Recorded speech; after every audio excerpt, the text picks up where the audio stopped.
With a coalition of education unions, NGOs, and concerned shareholders, AFT President Randi Weingarten challenged the Pearson board to change their business model with Shareholder Resolution 19. It's very important that the role that testing plays helps people succeed in education. That's why we are asking for a change in the business plan, because the business plan in the United States is helping to drive continuation of a high-stakes consequence environment. This year we went in as shareholders of the company raising these questions. The Pearson business model is still very focused on high-stakes testing, as I think Mr. Fallon suggested when he focused on simply outputs as opposed to on children.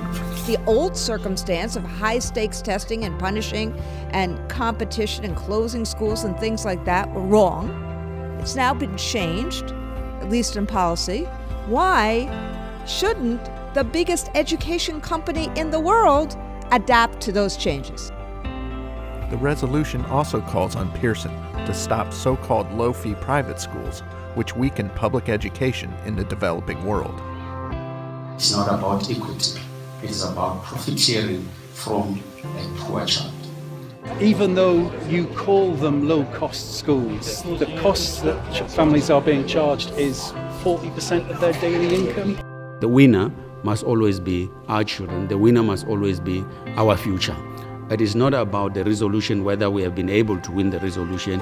It is about how uncomfortable Pearson is when we talk about this particular issue.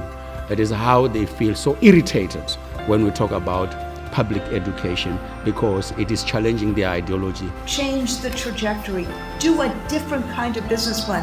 One that is aligned with what kids need to know and be able to do in a global economy. And one that is aligned with bringing back the joy of learning and teaching